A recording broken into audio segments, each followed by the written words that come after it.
नमस्कार, superfast top 10 news में आपका स्वागत है। मैं हूं आपके साथ समीक्षा दानिश। आइए बात करते हैं आज की तमाम ताजा खबरों पर। नगीना सांसद चंद्रशेखर आजाद ने शुक्रवार को कई मुद्दों पर अपनी बात रखी। इस दौरान यूपी की कानून व्यवस्था पर योगी आदित्यनाथ को घेर लिया। इसके साथ उन्होंने कहा कि योगी की तानाशाही और जातिवाद दुर्भाग्यपूर्ण है और क्या कुछ बोले। मठाधीश हो सकते हैं, पूजा पाठ करने वाले हो सकते हैं, लेकिन सरकार चलाना का कोई मतलब नहीं है। यहाँ तक कि वो गांव के प्रधान बनने लायक भी नहीं है। ये अफजाल जी का अपना निजी बयान है। जिस व्यक्ति को जनता ने चुना है और जो लंबे समय से 7 साल से सरकार चला, वो अलग है कि हम उनकी नीतियों के विरोध करते हैं, लेकिन संवैधानिक ताकत उनके पास है, जनता ने उनको मैंडेट दिया है। तो इस तरह की बातें करना, मैं समझता हूँ कहीं तक मैं उनकी बात से सहमत नहीं हूँ। ये अलग है कि वो जिस तरह की डिक्टेटरशिप कर रहे हैं, तानाशाही कर रहे हैं, जिस तरह से जाति धर्म को टारगेट कर रहे हैं, ये दुर्भाग्यपूर्ण है। ये ऐसा किसी संवैधानिक पद पर बैठे व्यक्ति को नहीं करना चाहिए। उसको, प्रदेश की जनता को, सबको अपना व्यक्ति समझना चाहिए। लेकिन पार्टी आधारित और जाति आधारित और धर्म आधारित राजनीति जिस तरह मुख्यमंत्री योगी आदित्यनाथ कर रहे हैं, वो स्वीकार्य नहीं है। लेकिन मैं ये कह दूं कि वो प्रधान गांव की सरकार चलने लायक नहीं, तो ऐसा नहीं है। वो लंबे समय जो है मेंबर ऑफ पार्लियामेंट भी रहे हैं, तो मैं इस बात से सहमत नहीं हूँ। लेकिन हाँ, उनकी कार्यशैली से जिस तरह उन्होंने लोगों को डराने का काम किया है और जिस तरह वो पीठ थपथपाते कि कानून व्यवस्था बहुत अच्छी, वो तो कहीं नहीं है। बताइए कहाँ कानून व्यवस्था अच्छी है? हम जैसे लोगों ने गोली खाई है और देश में अभी, प्रदेश में अभी भी तमाम जो एनसीआरबी का डाटा कहता है कि रोज महिलाओं पर राजधानी में हो रहा है। जो जिनको स्मार्ट सिटी बनाने की बात की थी, उन क्या नाम शहरों में हो रहा है। बहन बेटों पर रेप हो रहे हैं, अत्याचार हो रहे हैं, हत्याएं हो रही हैं, सामूहिक लोगों को मारा जा रहा है, मार के लटकाया जा रहा है। तो उस पर तो कानून व्यवस्था तो फेल है, वो बिल्कुल फेल है। मुझे कहने में कोई परहेज नहीं कि मुख्यमंत्री कानून व्यवस्था में बिल्कुल फेल है और उनके दावे और वादे हवाबाजी है। कर्नाटक सरकार ने एक फैसला लिया है कि बिना परमिशन के अब सीबीआई जांच नहीं कर पाएगी और इस तरह की चीजें नहीं हो पाएगी। लगातार जिस तरह से सेंटर ने एजेंसियों का दुरुपयोग किया है, सरकारों में भय। लेकिन मैं फिर ये कहूंगा कि क्योंकि हम संघ का हिस्सा हैं, राज्यों के संघ से केंद्र बना है, तो केंद्र को ताकत है। अगर कुछ विषय ऐसे होते हैं जिनमें स्टेट भी कभी कभी जो है अपना बचाव करने का काम करती है, तो अक्सर जो है सेंटर जो है उसको, जैसे हाईकोर्ट अगर किसी मामले में काम नहीं कर पाते, सुप्रीम कोर्ट को ये राइट्स है कि वो सुमोटो ले सकती है, किसी मामले सुमोटो ले सकती है। तो जिस तरह से भाजपा की सरकार कार्यशैली रखी गई, तो सिर्फ सरकारों में डर है कि वो सीबीआई का, ईडी का, इनकम टैक्स डिपार्टमेंट का दुरुपयोग कर रहे हैं, इसलिए शायद सरकार ने ऐसा सोचा होगा। बाकी सरकार ने जो सोचा है वो अपने हितों को ध्यान में रखते, अपने प्रदेश के हितों को ध्यान में रखते सोचा होगा। अभी आपने एजेंसियों की बात की, अरविंद केजरीवाल भी लगातार आरएसएस एजेंसियों को टारगेट करते रहते हैं। उन्होंने भी मोहन भागवत जी को एक पत्र भी लिखा जिसमें उन्होंने कहा कि एजेंसियों का जो है दुरुपयोग रुकना चाहिए। कैसे कितने लोगों पे ईडी ने छापा डाला और वो कन्वेंशन रेट क्या है, कितने लोगों को उसमें जो है गिल्टी पाया गया, ये देखने से, ये सीबीआई के छापों से। और कई बार जो लोग भाजपा ज्वाइन कर लेते हैं वो बिल्कुल जो है वो वॉशिंग मशीन से साफ होकर आ जाते हैं, फिर उनको ना सीबीआई छूती ना ईडी छूती। कई बार ऐसा देखा गया है। इससे ये एक चिंता तो बनी हुई है कि सरकारी एजेंसियों का दुरुपयोग नहीं होना चाहिए। तो फिर मैं कहूंगा कि हर आदमी जो जिम्मेदार है संवैधानिक पदों पर, उनकी गरिमाएं होती हैं और उनको अगर कुछ महसूस होता है, वो कहते हैं, तो उसके पीछे कोई ना कोई कारण रहता है। ये सिर्फ इसी सरकार का हाल नहीं, पिछली सरकारों ने भी बहुत सारे नेताओं पे सीबीआई लगा के जो है और उनको जो है जबरदस्ती उनसे मत अपने खेमे में लेने का प्रयास किया है। ऐसा उदाहरण हमने जो है ये एनडीए से पहली सरकारों में भी देखा है, जब मैंने देखा कि उत्तर प्रदेश में बीएसपी और समाजवादी को बिना शर्त समर्थन करना पड़ा। ये यूपी की सरकारों में भी हमने देखा है। तो एजेंसियों का दुरुपयोग किसी छिपा हुआ नहीं, जो पावर में होता है एजेंसियों का दुरुपयोग करता है। और जब ये विपक्ष था तो ये आरोप लगाता था, अब दूसरा विपक्ष। और मैं तो कहता हूं दोनों ही सरकारों को, जब यूपी की रही हो एनडीए की, किसी को भी सरकारी मशीनरी का दुरुपयोग नहीं करना चाहिए। इससे लोगों के अंदर जन भावना जो है वो उनको ठेस पहुंचती है और उनको लगता है कि जिन एजेंसियों के जरिए न्याय होना था वो भी अब कठपुतलियां बन गई। उत्तर प्रदेश की तरह ही हिमाचल के अंदर भी जो दुकानें हैं उनके ऊपर नाम लिखने का एक ऑर्डर जारी हुआ था, जिसे अब वहां की हिमाचल सरकार ने वापस ले लिया है। हिमाचल की कांग्रेस की सरकार मुझे भाजपा की सरकार से अलग नहीं दिखाई देती। जिस तरह की उनकी कार्यशैली और जिस तरह से वहां मुसलमानों पे जानबूझ के जो है उनको परेशान किया जा रहा है, उनके धार्मिक स्थलों को कुचला जा रहा है, तो कई बार ऐसा लगता है कि हिमाचल कांग्रेस या उनकी सोच जो है वो भारतीय जनता पार्टी से मिलती जुलती है। उन्होंने ऐसा फैसला लिया क्यों और फिर उसको वापस लिया क्यों? कंट्रोवर्सी क्रिएट करने का काम किया है। जो भाजपा चाहती है कि ये पोलराइजेशन हिंदू मुसलमान की राजनीति चलती रहे, उसी का एक हिस्सा जो है मुझे ऐसा लगता है कि वहाँ की गवर्नमेंट बन रही है। मैं इन दोनों बातों से सहमत नहीं हूँ। मैं चाहता हूँ कि संवैधानिक मर्यादाओं के अंदर रह के सब लोग किसी जाति धर्म के हों, उनको धार्मिक जो है अपनी पूजा प्रार्थना करने का भी अधिकार होना चाहिए, धार्मिक स्थलों पर जाने का अधिकार भी होना चाहिए और साथ साथ धार्मिक आयोजन करने का अधिकार भी होना चाहिए। लेकिन वो कोई भी धर्म हो, वो संवैधानिक मर्यादा के अंदर रहना चाहिए, उससे किसी दूसरे को व्यक्ति को परेशानी नहीं होनी चाहिए, चाहे ये करने वाले किसी भी धर्म के लोग हों। तो मेरा मानना ये है कि इससे आम जनता को या किसी भी दूसरे धर्म के व्यक्ति को ठेस नहीं पहुंचनी चाहिए, इसका ध्यान सभी को रखना चाहिए। और हम सब लोग भारतीय हैं। भारत जो है सिर्फ दीवारों से मिलकर नहीं बना, भारत जो है दिलों से मिलकर बहुत सारी बलिदान दे के देश बना है। अंग्रेजों से आज़ादी एक दिन में नहीं आई, लाखों लोगों की कुर्बानियां हैं देश के साथ। तो उनकी भावनाओं को भी समझना पड़ेगा कि उन्होंने आज़ादी क्यों चाहिए थी। अगर आज भी आज़ादी जैसा अवसर नहीं मिल रहा है या आज़ादी जैसा माहौल नहीं, तो ये हम सबके लिए चिंता का विषय। सरकारों को संज्ञान लेना चाहिए और अपने देश के और प्रदेश के अंतिम व्यक्ति की भावनाओं का ख्याल रखना चाहिए, यही सरकार की ड्यूटी है। चंद्रशेखर जी, लास्ट सवाल मेरा है, हरियाणा के अंदर चुनाव चल रहे हैं, आप वहाँ पर लगातार जा रहे हैं, किस तरह की स्थिति देख रहे हैं आप, क्या फिलहाल वहाँ पर? देखिए, मैं भविष्यवाणी तो नहीं करता हूँ, लेकिन आजाद समाज पार्टी जेजेपी गठबंधन बहुत मजबूती से लड़ रहा है। सेंटर के दोनों पार्टियों को रिजेक्ट जनता ने किया है, क्योंकि 10 साल कांग्रेस के देखे, 10 साल बीजेपी के देखे, और दोनों ही सरकारों में आम जनमानस, चाहे किसान हो या नौजवान हो या महिला, सब लोग परेशान रहे। और लेबर का तो हाल बहुत बुरा है, कई जगह से जाके बाहर रोजगार करने की कोशिश करी, जबकि हरियाणा धीरे धीरे समृद्ध हो रहा है, क्योंकि वहाँ समृद्ध प्रदेश इसलिए हो रहा है क्योंकि किसान जो है वहाँ जो एक जो है पैरेलल इकोनॉमी, किसान जो है जो गांव से चलती है, वो एक उसका बहुत बड़ा योगदान है। इसके लिए मैं किसानों का धन्यवाद करूंगा और किसानों को एमएसपी की गारंटी मिले और न्यूनतम वेतन निर्धारित हो गया, ये लागू हो। इसलिए हम लोग लगातार प्रयास कर रहे हैं कि सरकार जनता की समस्या को सुने और किसान कमेरों को और नौजवानों को, महिलाओं को जो उनकी समस्या, उन पर ठोस कार्रवाई हो और जनहित के मुद्दों पर राजनीति हो, ना कि धर्म के मुद्दों पर राजनीति। आप लोगों ने एक बात उठाई थी कि न्यूनतम जो मजदूरी दर है वो बढ़नी चाहिए, उसको लेकर आपने कई बार संसद में भी ये बात उठाई। आज वो जो 1 अक्टूबर से जो है बढ़ने जा रही है, क्या आप कहेंगे, किस तरह से देखते हैं? देखिए, मैंने 29 जुलाई को पार्लियामेंट में मांग उठाई थी, क्योंकि हम ग्रामीण पृष्ठभूमि से आते हैं, तो जो जनता की समस्या है वो हम पे आसानी से आती है। 300-400 रुपए की जो दैनिक मजदूरी महिलाओं को, पुरुषों को मिलती है, उसमें घर का सम्मान से जीवन जो है व्यापन करना आसान नहीं। इसलिए मैंने पार्लियामेंट में आवाज उठाई थी कि 700 रुपये न्यूनतम वेतन होना चाहिए। और सरकार ने अब हमारी मांग को कंसिडर करते हुए, क्योंकि एक बहुत बड़ा आंदोलन भी हमने दिल्ली में किया था और सरकार ये समझती है कि ये मांग नीचे तक जा रही है, लगातार मैं इस पर मांग उठा रहा था, तो सरकार ने न्यूनतम वेज जो है कल निर्धारित किया, उसमें बदलाव किया है और लगभग 783 रुपये जो है अनस्किल्ड जो है जो लेबर है उनके लिए 783 रुपये न्यूनतम वेतन किया है। मैं सरकार ने ये अच्छा कदम उठाया है, लेकिन मैं समझता हूँ ये तभी सरकार का धन्यवाद इसमें हम लोग कर पाएंगे जब सरकार इसको सख्ती से लागू कराए, प्राइवेट सेक्टर में भी, क्योंकि वहाँ पे भी कर्मचारी काम करते हैं, और सफाई कर्मचारी जो है, जो ठेकेदारी 7,000, 10,000, 11,000 पे जो है मजबूरी में गटर में उतरना पड़ता है, वहाँ भी, और साथ साथ जो आशा, आंगनबाड़ी, भोजन माता, ग्राम सेवक और तमाम तरह से जो है अनऑर्गेनाइज सेक्टर जो है प्राइवेट सेक्टर, उसमें भी इसको लागू कराए। सख्ती से कानून बनाना और उसको लागू ना कराना, तो कानून बनाने का कोई फायदा नहीं होता।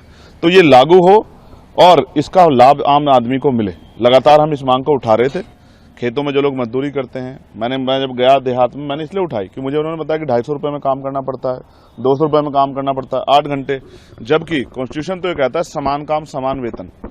जितना भी कॉन्ट्रैक्ट पे काम है वहाँ समान कार्य के आधार पे अगर आपकी जो है योग्यता बराबर है तो समान कार्य समान वेतन आपको मिलना चाहिए, जिस तरह सरकारी कर्मचारियों को मिल रहा है। लेकिन कॉन्ट्रैक्ट वालों को वो नहीं मिल रहा। इसमें एक ऑर्डर भी है, जो सुप्रीम कोर्ट का ऑर्डर है, तो जगजीत बनाम में वो ऑर्डर है। मैं चाहता हूं कि सुप्रीम कोर्ट का जो ऑर्डर था उसको सरकार ने लागू नहीं किया, उसको भी लागू करना चाहिए। साथ साथ मनरेगा तक इसका लाभ मिलना चाहिए। मनरेगा में जो मजदूर काम करते हैं उनको भी इसका लाभ मिलना चाहिए कि उनको भी मिनिमम 783 रुपये वेतन मिले, जिससे कि 20,000 रुपये मंथली घर में आए और वो अपने बच्चों को और अपने परिवार को सहसम्मान जिंदगी दे सके। आप क्या मानते हैं, जिस तरह से प्राइवेट, हर तरह से प्राइवेट चीज़ें होती जा रही हैं, तो क्या उस तरह से जो आपने काम किया है उस सेक्टर में वो उनको लाभ मिल पाएगा? देखिए, फिर मैं कह रहा हूँ, जैसे हमने प्राइवेट सेक्टर में रिजर्वेशन की मांग की थी पार्लियामेंट में, मैं इसमें बिल भी लेके आया था, उन्हीं चीज़ों को सरकार समझ रही है कि कल इस पे बहुत बड़े आंदोलन होंगे और एक जन समर्थन चंद्रशेखर आजाद के पक्ष में तैयार होगा। ये मेरे जन समर्थन का विषय नहीं है, ये जनता की समस्या को हल करने का विषय। हम इसीलिए जो है पार्लियामेंट में हैं कि ग्रामीण क्षेत्रों में जो महिलाएं हैं, पुरुष हैं, जो रोजगार से जुड़े हुए हैं, जो तमाम तरह परेशानियां फील कर रहे हैं, हम जमीन पर रहते हैं तो हमें पता है उनकी समस्या क्या है। इसलिए मैंने ये मांग उठाई थी और सरकार इसको सख्ती से लागू कराए और अंतिम व्यक्ति को इसका लाभ मिले। गांव में रहने वाले किस मजदूर को भी और कंपनियों में काम करने वाले वर्कर को भी, कहीं 7,000 रुपये, कहीं 8,000, 10,000 रुपये, 12-12 घंटे काम ले रहे हैं, कॉन्ट्रैक्ट वालों से 15-15 घंटे काम ले रहे हैं और वेतन क्या दे रहे हैं, 10,000 रुपये, 12,000 रुपये। तो ये सख्ती से लागू होगा तभी इसका लाभ अंतिम व्यक्ति को मिलेगा, तभी ये महसूस होगा कि सरकार ने राजनीति से प्रेरित होकर और जो चुनाव है उनको इन्फ्लुएंस करने के लिए नहीं किया। सरकार की मंशा आम लोगों को लाभ देने की, और सरकार ने हमारी मांग से सरकार घबराई है। उनको एहसास है अगर ये मांग पूरी नहीं हुई तो इसके बाद फिर बड़ा आंदोलन होगा। तो मैं उम्मीद करता हूं सरकार इसको, जैसे दिल्ली सरकार इसको लागू करने जा रही है, ऐसे ही केंद्र सरकार भी स्टेटों को नोटिफिकेशन जारी करके, प्रमुख सचिव और मुख्य सचिवों को वो एडवाइजरी जारी करके जो है ये फाइनलाइज करे कि अंतिम व्यक्ति को अक्टूबर के पहले दिन से इसका लाभ मिले और अब 300-400 रुपये पे जबरदस्ती लोगों पे मजदूरी ना कराई जाए, उनको 783 रुपये।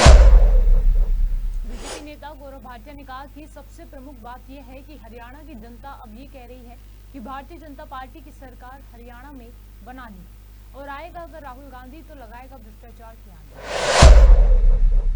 हरियाणा का लाल है नायब सिंह सानी जी, दूसरी तरफ गांधी परिवार का दलाल। आएगा अगर राहुल गांधी तो लाएगा साथ में भ्रष्टाचार की आंधी। ये जो जमीन हड़पू जीजा जी हैं, इनके ऊपर किसानों की जो जमीन हड़प लेते हैं, आप एक शब्द नहीं बोलते हैं। सरकार अगर कांग्रेस की है तो जीजा जी को कौन रोकेगा। हरियाणा का लाल है नायब सिंह सानी जी, दूसरी तरफ गांधी परिवार का दलाल। इस विचारधारा की लड़ाई चल रही है और सबसे प्रमुख बात यह है कि हरियाणा की जनता अब यह कह रही है कि पुनः भारतीय जनता पार्टी की सरकार हरियाणा में बनानी है, हैट्रिक लगवानी है और आएगा अगर राहुल गांधी तो लाएगा साथ में भ्रष्टाचार की आंधी। और यह कहना गलत नहीं होगा कि दोहरा मापदंड जो है कांग्रेस पार्टी का, राहुल गांधी को अक्सर हमने देखा है किसानों की बात कर रहे हैं, तो आज जब विधानसभा चुनाव हरियाणा में हो रहे हैं, यह हमारी जिम्मेदारी है कि एक तरफ तो डबल इंजन की सरकार किसानों के लिए कार्य कर रही है, चाहे वो फसल बीमा योजना हो, चाहे वो फसल का बीमा कराना हो, 24 की 24 जो फसल है उस पे एमएसपी की घोषणा हो। लेकिन राहुल गांधी जी और गांधी परिवार से यह जरूर पूछा जाएगा, ये जो जमीन हड़पू जीजा जी हैं, इनके ऊपर किसानों की जो जमीन हड़प लेते हैं, आप एक शब्द नहीं बोलते हैं। और भ्रष्टाचार के 4 स्तंभ कोई हैं तो वो गांधी परिवार से हैं। हमने देखा आदरणीय प्रधानमंत्री जी ने हरियाणा में चुनावी रैली में 2 बातें बड़ी अहम कही। पहली, कांग्रेस का गांधी शाही परिवार पूरे देश का सबसे भ्रष्ट परिवार है और साथ में उन्होंने हरियाणा को दलालों और दमादों की सरकार दी थी और भारतीय जनता पार्टी ने जो खर्ची और पर्ची का सिस्टम भूपिंदर हुडा जो कि कुछ नहीं केवल एक मुखौटा है। असली घिनौना चेहरा भ्रष्टाचार का तो गांधी परिवार और राहुल गांधी है। मुखौटा हटाओ, गांधी परिवार का भ्रष्टाचार सामने आ जाएगा। सख्त कार्रवाई जो भ्रष्टाचारी हैं उनके खिलाफ हुई है। आगे सुनिश्चित करना है कि इन दलालों को, भ्रष्टाचारियों को, काफी लोग जेल में हैं, चार्जशीट फाइल हुई है, लेकिन अगर कोई बाहर है तो उस भ्रष्टाचारी को भी जेल की सलाखों के पीछे सड़ना होगा। एक मामला है जीजाजी जिसको देश का बनाने का प्रयास किया गांधी परिवार ने। Robert Vadra, crime master Gogo, आया हूं कुछ तो लेके जाऊंगा, तुम्हारी जमीन बड़ी अच्छी है किसान भाई, इसको मुझे दे दो, इसको मुझे दे दो। और गांधी परिवार दूसरी तरफ देखता है। तो एक शिकोपुर लैंड स्कैम, गजब का घोटाला करते हैं ये गांधी परिवार और रॉबर्ट वाड्रा। इसके तथ्य मैं आपके समक्ष रख देता हूं। 3.5 एकड़ की किसानों की भूमि, ये रॉबर्ट वाड्रा की जो कंपनी है स्काईलाइट हॉस्पिटैलिटी, ये खरीदती है। और गजब की बात यह है कि इनके पास इस 3.5 एकड़ की भूमि खरीदने के लिए 1 रुपया नहीं है। ये भुगतान भी एक प्राइवेट बिल्डर से लेके करती है। और भुगतान हो जाने के बाद जो कांग्रेस की हुडा सरकार रही, उन्होंने लैंड यूज इसका चेंज कर दिया। लैंड यूज चेंज करने के बाद 4 गुना दाम पर, जो खरीदी थी उससे 4 गुना दाम पर यह एक प्राइवेट बिल्डर को दे दी जाती है और भारी मुनाफा इसमें कमाया जाता है। ठगी का आलम यह है कि जेब में रुपया नहीं है, लेकिन किसानों की जमीन भी हड़प लेंगे। जो रुपए का भुगतान करना है, जो उसकी कीमत है, वो भी प्राइवेट बिल्डर से लेंगे। सरकार अगर कांग्रेस की है तो जीजा जी को कौन रोकेगा? तुरंत लैंड यूज चेंज होगा, लाइसेंस मिलेगा और फिर उसे एक बिल्डर को देंगे और मुनाफा गांधी परिवार की तिजोरी में आ जाएगा। शिवसेना नेता संजय राउत ने कहा कि मुंबई यूनिवर्सिटी बहुत बड़ी ऐतिहासिक संस्था है। 2 साल से भाजपा और मुख्यमंत्री वहां चुनाव रोकने की कोशिश कर रहे हैं। चुनाव की तारीख 2 बार घोषित की गई, लेकिन डर के मारे सरकार और एबीवीपी चुनाव टालते रहे। फिर हाईकोर्ट के आदेश से चुनाव हुआ और उसमें शिवसेना की जीत हुई। इससे पता चलता है कि महाराष्ट्र का युवा शिवसेना के साथ खड़ा है, महिलाएं शिवसेना के साथ। देखिए, ये मुंबई यूनिवर्सिटी एक बहुत बड़ी संस्था है, ऐतिहासिक संस्था है। मुंबई यूनिवर्सिटी पूरे देश में मुंबई यूनिवर्सिटी का डंका बजता है। 2 साल से भारतीय जनता पार्टी और ये जो मुख्यमंत्री है उनका गठ चुनाव रोकने के लिए कोशिश कर रहा था। 2 बार चुनाव की डेट ऐलान हो गई, मतदाताओं की रजिस्ट्रेशन हो गया, 1-1 लाख मतदाताओं का रजिस्ट्रेशन हो गया, लेकिन डर के मारे ये सरकार और एबीवीपी क्या बोलता है, अखिल भारतीय विद्यार्थी परिषद, चुनाव टालते रहे। आखिर हाईकोर्ट के आदेश से चुनाव हुआ और पूरा पैनल शिवसेना का जीत गया। 10 से 10 सीट, 10 में से जो 9 हमारे उम्मीदवार जीते हैं, उसने कोटा से भी ज्यादा, जो कोटा लगता है जीतने के लिए, उससे भी ज्यादा मतदान लिया है। हमारा जो आखिरी उम्मीदवार है उनको 9 से 6 906 वोट मिले और पूरे एबीवीपी को मिलकर 700 वोट मिले हैं। पूरे ये दर्शाता है कि महाराष्ट्र का युवा महाराष्ट्र के राजधानी का सुशिक्षित युवा शिवसेना के साथ खड़ा है, चाहे महिलाएं हो चाहे युवा हो, शिवसेना के साथ खड़े हैं। ये जीत इसलिए भी महत्वपूर्ण है कि यहां हमने जीत इसलिए हासिल की कि ये वोट खरीदे नहीं जा सके।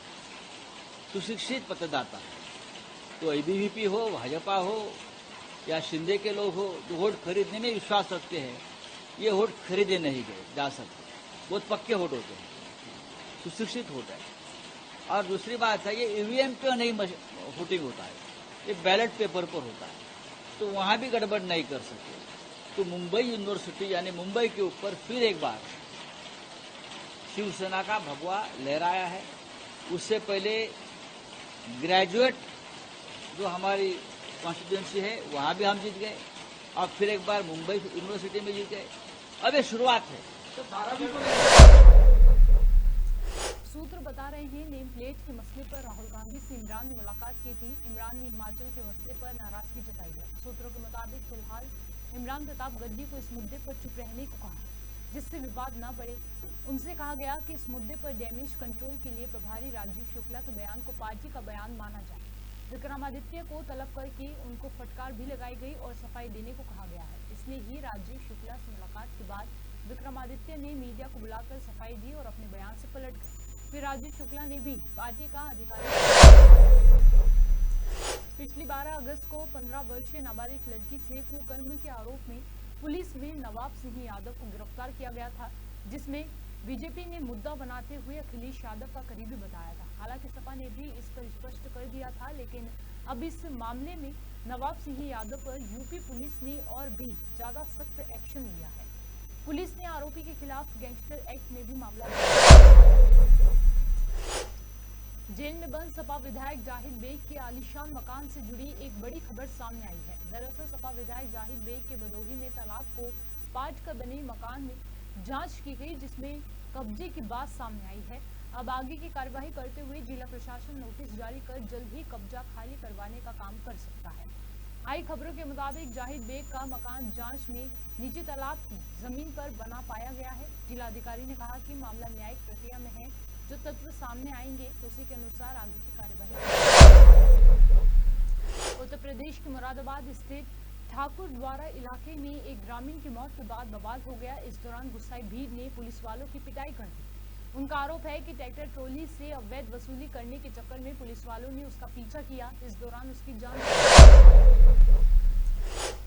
सुप्रीम कोर्ट ने कहा कि जमानत देने की सख्त शर्तों को लागू करके किसी को लंबे समय तक जेल में रखना उचित नहीं है। सुप्रीम कोर्ट ने कहा कि पीएमएलए, यूएपीए और एनडीपीएस एक्ट के मामलों में जल्द से जल्द निपटारा करने की जरूरत है। सुनवाई में देरी और जमानत देने में सख्त नियमों को लागू करके आरोपी को जेल में ही कैद रखना ठीक नहीं। दिल्ली विधानसभा सत्र के दौरान मनीष सिसोदिया करीब 19 महीने बाद विधानसभा भवन में पहुंचे, जहां उन्होंने अपने पहले ही भाषण में बीजेपी पर जमकर निशाना साधा। सिसोदिया ने बीजेपी पर शक्तियों के दुरुपयोग का आरोप लगाते हुए कहा कि उन्होंने हमें ईडी, सीबीआई के जरिए हमें जेल भिजवाया। सिसोदिया ने दिल्ली के बजट पर भी अपनी बात रखी। जर्नैल सिंह 2 केस लगाए, दोनों में डिस्चार्ज हो चुके हैं। संजीव झा 3 केस लगाए, 2 में डिस्चार्ज हो चुके हैं, 1 अभी बाकी है, उसमें भी डिस्चार्ज होंगे। ये बता रहे हैं कानून का राज है। कौन से कानून की बात कर रहे हैं? ये सारे के सारे केसेस कौन से कानून में आते हैं? बीजेपी के झूठ बोलने के, झूठ फैलाने के और एजेंसियों को दुरुपयोग के अलावा किसी कानून में नहीं आते हैं। मुझको जेल भेजा, अरविंद केजरीवाल जी को जेल भेजा। हम तो स्कूल बनवा रहे थे, यहाँ बैठ के काम कर रहे थे। 30,000 करोड़ का बजट होता था। इसी विधानसभा में पहला बजट पास किया था 30,000 करोड़ का। और उससे पहला बजट, जिस बार मैं वित्त मंत्री के रूप में बजट पेश किया, उससे पहला बजट रिकॉर्ड है विधानसभा का, उठा के देख लीजिए, 25,000 करोड़ का बजट था। और उससे पहले के बजट जो थे वो कभी 24,000 करोड़ रुपए, 23,000 करोड़। पिछले 5-7 साल हमारे आने से पहले देखेंगे तो 20,000 करोड़ से 25,000 करोड़ पहुंचने में 5-7 साल लगते थे बजट को। लेकिन केवल 5 साल के अंदर अंदर 30,000 करोड़ का बजट 75,000 करोड़ रुपए पहुंचा दिया। अगर बेईमानी करनी होती तो उसमें से अगर 0.001% कर देते, मेरी पार्टी के कई साल के लिए फंड इकट्ठा हो जाता। अध्यक्ष महोदय, लेकिन नहीं करनी थी, इसीलिए 30,000 करोड़ का जो बजट था वो धीरे धीरे करके ईमानदारी से टैक्स कलेक्शन करके, ईमानदारी से नीतियां बनाकर, ईमानदारी से खर्च करके उसको किया, तब 30,000 करोड़ का बजट 75,000 करोड़ रुपए पहुंचा। ये एजेंसियों का दुरुपयोग करते हैं, हम कानून का सदुपयोग करते हैं, हम अपनी दी गई पावर का सदुपयोग करते हैं, इसलिए 30,000 करोड़ का बजट 75,000 करोड़ रुपए हो गया।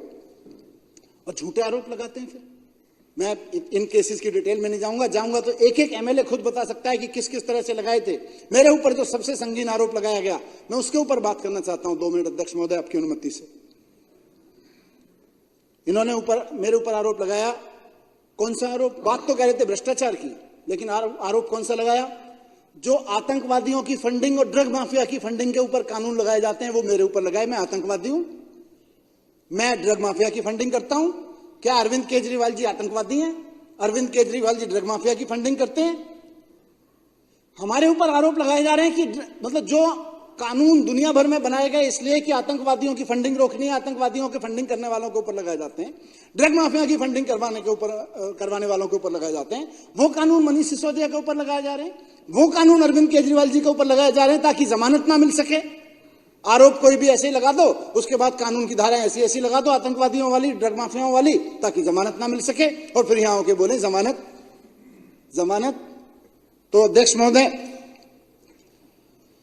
कुल मिला के देखें तो इन्होंने जो साजिश रची, मनोहर कहानी रची, इनमें उसमें निकला कुछ नहीं, निकलेगा भी कुछ नहीं। और अभी तक जब इन्होंने खूब छापे मारे मेरे घर पे, एक चवन्नी नहीं मिली इनको मेरे घर से।